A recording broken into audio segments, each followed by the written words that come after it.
James Colin Harding, JO3. That's a journalist petty officer.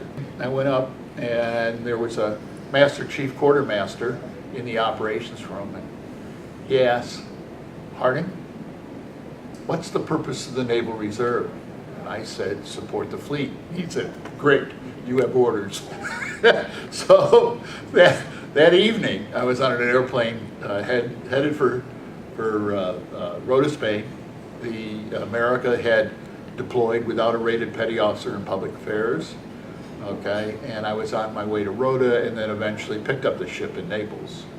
I looked out, because in all cases we anchored out, and I just saw this beautiful slice of gray on a textbook emerald sea, and I said, that's it. That's going to be my home for the next 2 years. And the Liberty boat, I couldn't get there fast enough. I was hanging over the side, just trying to get a glimpse and focusing in on the island, and then going aboard with my sea bag and all the other junk you carry, and everything went extremely well.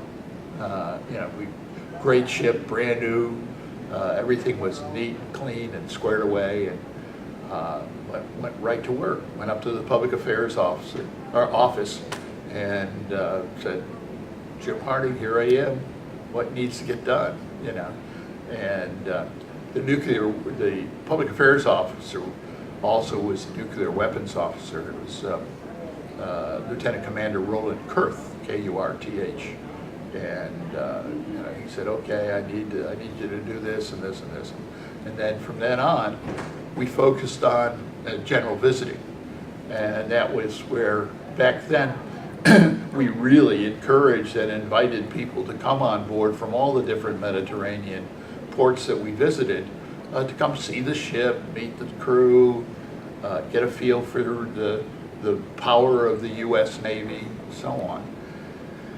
And everything was going just fine. And then in April, we were outside of Cannes, France, putting the ship best face forward, and lo and behold, the word came that there was a military coup in Greece, and the America took down all its outside lighting and ran unescorted from Cannes to the Sea of Crete outside of Greece. During the in-transit, you could see the fellows from the engine room coming up and talking about how their meters were all peaking and the ship was trembling. 77,000 tons shaking as it goes through the Straits of Messina. And then we went there, and on the way over, we armed the landing party. Each Marine was assigned 5 sailors. They broke open the armory, and the sailors had to clean their weapons and then show them to the Marines. They had a blanket spread out on the hangar deck, and then they would clean their weapon, and then they'd go present it to their Marine, who was going to be kind of their squad leader.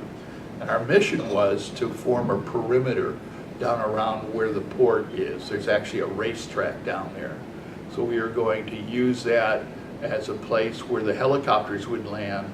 The Americans that were stranded at the embassy in Athens would be helicoptered to the racetrack and then out to the ship. And the Marines, supplemented by the sailors, would form a defensive perimeter.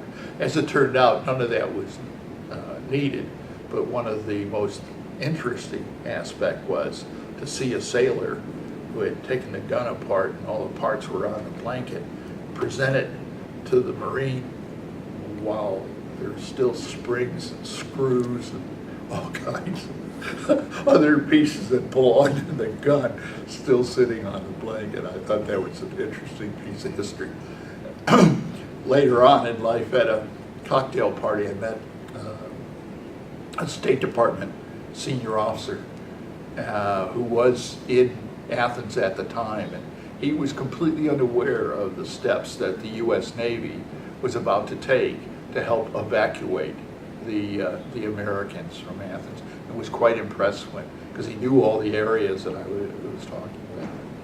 So then we pulled out, okay, and we were about to go to another port, and the port was, I can't remember, it could have been Malta, and then the word came about the Middle East War.